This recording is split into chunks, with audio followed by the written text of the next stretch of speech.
안녕하세요, 블랙사입니다. 자, 미국의 3대 지수가 모두 또 한 번 급락을 보이면서 이 오미크론발 악재가 단순하지 않다는 걸 보여줬죠. 다우 지수는 1.86%나 하락을 했고 S&P 500 지수도 1.9% 급락, 기술주 중심의 나스닥 지수도 1.55% 하락하면서 마감을 했습니다. 자, 어제도 말씀을 드렸지만 지금은 이 변동성이 상당히 큰 시점이고요. 이렇게 오르고 내리기를 반복하지 않을까 합니다. 시장이 좀 들떠 있다고 해야 할까요? 작은 이슈나 얘기거리에도 투심이 흔들리고 이리저리 왔다 갔다 하는 상황입니다. 자, 이럴 때일수록 마음을 다잡고 시장에서 한 발 물러나 있는 것도 좋을 것 같고요. 기사거리 하나하나에 너무 신경 쓰지 않는 게 좋을 것 같습니다. 가장 중요한 건 이 기업의 펀더멘탈과 실적이 훼손이 되었냐 아니냐인데 그렇진 않죠. 자, 오미크론이라는 이 변수가 생긴 것이고 이런 대외 악재는 또 지나갑니다. 긴 호흡으로 멀리 보고 가시면 좋을 것 같고요. 어제 또 몇 가지 이슈가 있었죠. 자, 저는 이 개인적으로 이번 오미크론 변이로 인해서 시장이 충격을 받고 유가와 국채 금리가 떨어지고 해서 사실 연준이 테이퍼링 속도를 좀 늦추지 않을까 내심 기대를 했는데요. 자, 많은 분들도 저와 같은 생각을 하지 않았을까 생각을 합니다. 하지만 어제 연준 의장이죠. 이 파월의 발언은 시장을 뒤집어 놓기에 충분했습니다. 연준은 최근 미국의 높은 인플레이션에 대해서 일시적이다라는 표현을 계속해서 써왔었죠. 다시 말해서 갑자기 늘어난 수요로 인해서 공급 부족 사태가 발생을 했고 멈춰있던 경제가 다시 돌아가면서 생기게 된 일시적인 물가 상승이라는 것이었죠. 자, 그래서 높은 인플레이션이 지속됨에도 불구하고 비둘기파적인 다소 온건한 모습을 보여왔는데요. 어제 드디어 매의 발톱을 드러냈습니다. 자, 인플레이션이 일시적이라는 단어에서 물러나기 좋은 시기라고 말을 했습니다. 자, 이 말은 인플레이션이 더 이상 일시적이지 않다는 말이고 그렇다면 우리가 인플레이션을 잡기 위해서 조치를 취해도 될 만한 상황이다. 이렇게 해석을 할 수가 있습니다. 자, 그리고 높은 인플레이션이 고착화되지 않도록 모든 수단을 쓸 것이라고도 강조를 했는데요. 같은 맥락이죠. 일시적이지 않다. 다시 말해서 고착화되고 있다. 그래서 우리는 인플레이션이 고착화되지 않도록 테이퍼링의 속도를 올리고 기준금리의 인상 시점을 당겨서라도 인플레이션, 즉 물가 상승을 잡겠다는 의지를 표명한 겁니다. 자, 연준은 11월 FOMC 회를 통해서 채권 매입 규모를 단계적으로 축소하는 이 테이퍼링을 실시하겠다고 밝혔었죠. 현재 매월 1200억 달러씩 채권 매입을 하고 있는데 매달 150억 달러씩 줄여나가기로 한 겁니다. 자, 그러면 대략 8개월가량 걸리겠죠? 채권 매입이 끝나는 시점 말이죠. 자, 그렇게 단계적으로 줄여나가기로 한 건데 최근에 인플레이션 압박이 연준의 예상보다 오래 그리고 강하게 지속이 되다 보니까 이 테이퍼링을 좀 더 빨리 끝내야겠다는 겁니다. 테이퍼링이 끝나야지만 금리 인상이라는 카드를 쓸 수가 있기 때문에 일단은 이 테이퍼링을 빨리 끝내놔야지만 시장 상황에 맞게 금리 인상을 통해서 이 물가를 안정화시킬 수가 있겠죠. 자, 시장에서는 현재 150억 달러씩 줄여나가기로 한 계획이 내년 이후부터는 더 많이 줄어들 거란 분석도 있습니다. 특히 시티그룹은 매월 300억 달러씩 줄어들 것으로 예상을 하고 있는데요. 자, 그렇게 되면 기존에 6월 정도로 예상됐던 테이퍼링 종료 시점이 3월이면 끝이 날 수도 있게 됩니다. 자, 이 말은 기준금리 인상 시기도 당겨질 수가 있다는 말이겠죠. 자, 이렇게 테이퍼링 속도를 가속화할지 말지를 12월 FOMC 회의 때 논의하겠다고 하면서 어제 시장이 내려앉은 건데요. 사실 금리 인상은 주식시장에는 호재가 아니죠. 단기 충격은 받을 수가 있는데요. 위험자산 선호도가 떨어지기 때문입니다. 하지만 또 시간이 지나면 결국엔 주가 상승으로 이어지기 때문에 금리 인상이 무조건 악재라고만 보기도 어렵고요. 바라보는 관점이나 시점에 따라서 또 다르게 해석이 될 수 있을 것 같습니다. 자, 그런데 하필 현재 오미크론이 시장을 짓누르고 있을 현 시점에 터진 파월의 발언이라서 시장은 더욱더 큰 충격을 받은 것 같고요. 자, 오미크론 때문에 유가와 이 국채 금리가 떨어지면서 물가 상승이 한풀 꺾이지 않을까 하는 이 시장의 우려와 기대도 있었죠. 자, 그러면서 은근히 그렇게 되면 연준도 테이퍼링 시점을 늦추거나 더 길게 가져가지 않을까 하는 기대도 했었는데요. 자, 반대로 이 연준에서 매의 발톱을 드러내면서 시장의 충격은 2배가 된 것 같습니다. 자, 그리고 또 하나가 있죠. 모더나 CEO의 발언도 시장에 좋지 않은 영향을 준 것 같은데요. 기존 백신이 오미크론에 덜 효과적일 수 있다고 말을 했습니다. 자, 그러면서 모더나의 주가도 4.36% 급락을 했고 백신 관련주들이 일제히 약세를 보이기도 했는데요.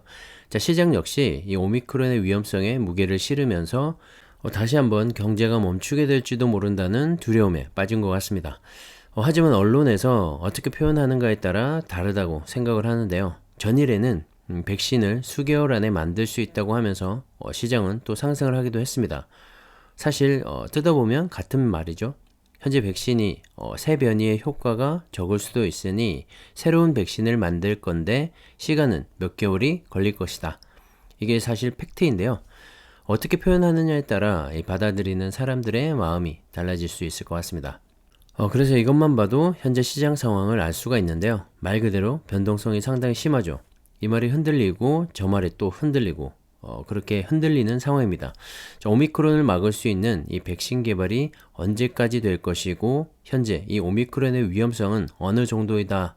이렇게 명확한 결론이 나오지 않는 이상 당분간 이렇게 한마디 한마디에 휘청이는 그런 장세가 지속되지 않을까 생각을 하고요. 당분간 관망하시면서 시장의 상황을 지켜보는 것도 좋을 것 같다고 생각을 합니다. 참고하시고요. 자, 변동성이 심하다고 말씀을 드렸는데 얼마나 심한지 한번 살펴보시죠. 공포지수라고 불리죠. 변동성 지수인데요. 오미크론이 터지고 50% 넘게 급등을 했습니다. 변동성 지수는 높을수록 이 투자 심리가 위축이 되고 있다는 말이고요. 오미크론 하나 때문에 정말 깜짝 놀랐다는 말이 되겠죠. 자, 엄청나게 큰 폭의 이 상승을 보여줬는데 자, 그리고 나서 다음날 또 빠집니다. 30% 가깝게 빠졌는데요. 그리고 나서 또 어제 급등을 하죠. 20% 가까이 올랐습니다. 다시 말해서 지금 투자하는 사람들 마음이 저렇다는 얘기입니다. 자, 왔다 갔다 하고 있다는 말이죠.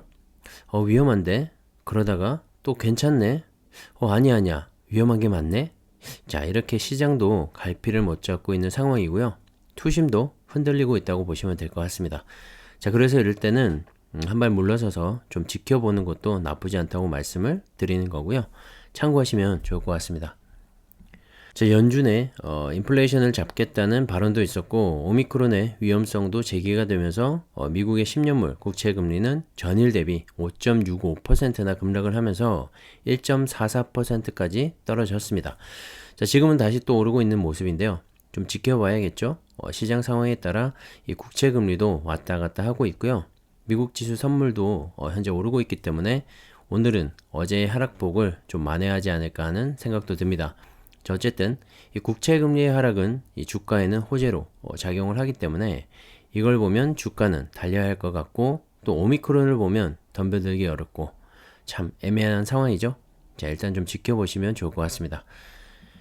자, 어제 급락에도 시가총액 1위인 애플만큼은 나홀로 3.16% 상승을 하면서 건재함을 과시했는데요.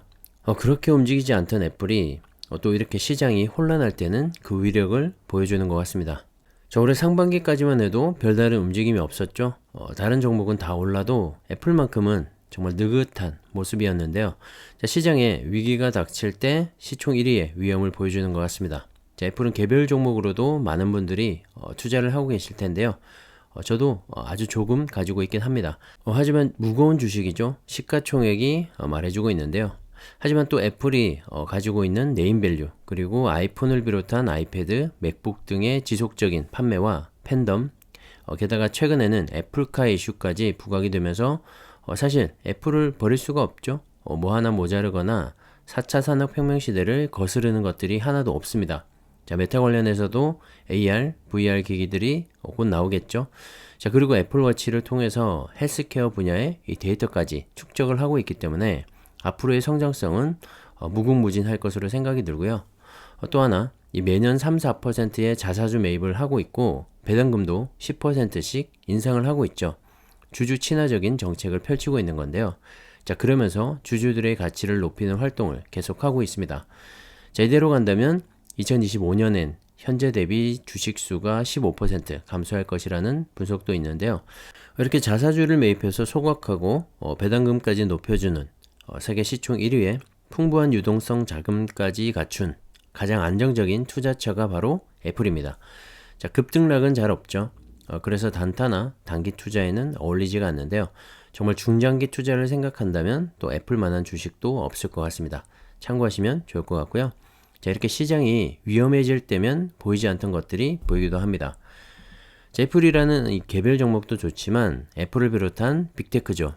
마이크로소프트, 아마존, 구글, 메타, 그리고 테슬라와 엔비디아까지 시총 1위부터 10위 사이에 이 기업의 분산 투자를 할 수가 있는 타이거, 미국 테크 탑10도 중장기 투자에 너무나 좋다고 생각을 하고요. 최근에 미국의 반도체 업체들이 잘 가고 있죠. 엔비디아와 AMD 같은 반도체 업체들의 신고가 경신도 계속 일어나고 있는데요. 자, 엔비디아를 비롯한 AMD, TSMC, 마이크론, 인텔 등 이 세계 최고의 반도체 기업들로 구성된 ETF죠. 필라델피아 반도체 지수를 추종하는 ETF도 미국에는 SOXX로 투자를 할 수가 있고 국내에도 타이거, 미국 필라델피아 반도체 나스닥이 상장이 되어 있죠. 참고하셔서 투자하시면 좋을 것 같습니다. 자, 어제 미국장 떨어진 거에 비하면 우리나라는 오늘 나름 선방을 했는데요. 미 선물이 오르면서 분위기 반전을 했고 삼성전자를 비롯한 이 반도체 섹터가 강하게 움직인 하루였던 것 같습니다. 자, 오늘 미국장도 좀 기대가 되고요. 여유 있는 마음으로 지켜보시면 좋을 것 같습니다. 자, 현재 글로벌 2차전지 시장은 중국과 한국이 양분하다시피 하고 있는데요. 중국의 CATL이 글로벌 시장 점유율 1위, 그리고 LG에너지솔루션이 2위를 차지하고 있죠. 자, 그 외에도 중국과 한국의 기업들이 대부분을 차지하고 있는데요. 이 둘의 가장 큰 차이점은 중국은 이 저가의 LFP 배터리가 주력이라는 점과 한국은 NCM 등 3원계 배터리가 주력이라는 거죠. 자, 최근에 테슬라와 폭스바겐 등 이 저가의 LFP 배터리 사용을 늘리겠다고 하면서 다시 한번 중국의 2차전지 배터리가 주목을 좀 받고 있는데요. 사실 이 각각의 장단점이 뚜렷하기 때문에 어느 것이 더 좋고 더 나쁘다라고 말하기는 어려울 것 같습니다. LFP는 저렴한 가격이 가장 큰 장점이고 NCM 등 3원계 배터리는 가격은 비싸지만 에너지 밀도가 높기 때문에 한번 충전 후에 중행 가는 거리가 이 LFP보다 뛰어난 장점을 가지고 있죠. 자, 그런데 최근에 또 다른 화두가 있습니다. 바로 ESG 경영인데요. 자, 환경을 중요하게 생각하고 있고 전기차도 그런 맥락에서부터 출발을 한 거죠. 자, 그런데 ESG 측면에서 보면 LFP 배터리보다 NCM 등의 이 3원계 배터리가 더 낫다는 평가입니다. 특히 이런 ESG 경영이 강화되면 강화될수록 국내 3원계 배터리가 앞으로 더 각광을 받을 수 있다는 분석인데요. 바로 폐배터리 활용 때문입니다. 자, 리튬이온 배터리는 에너지 밀도가 높아서 사용 후에 이 성능이 저하되더라도 원재료 재추출이나 에너지 저장 시스템으로 재사용이 가능합니다. 특히 폐배터리를 분해해서 정년과 이 재련 등의 과정을 통해서 리튬, 코발트, 니켈 등 이 희귀금속을 추출할 수가 있는데요. NCM 배터리는 리튬 외에도 니켈, 코발트 등 이 고가의 희귀금속이 다량 포함이 되어 있어서 회수되는 이 메탈의 가치가 높죠. 자, 그에 따른 수익성도 어느 정도 보장이 되는데요. 반면에 LFP 배터리는 이 고가의 금속이 산출되지 않아서 회수 메탈의 가치는 이 NCM 대비 25% 정도 수준에 불과하다고 합니다. 자, 그리고 LFP 배터리보다 30%가량 가볍기 때문에 폐배터리 운반 비용에도 영향을 미칠 수가 있는데요.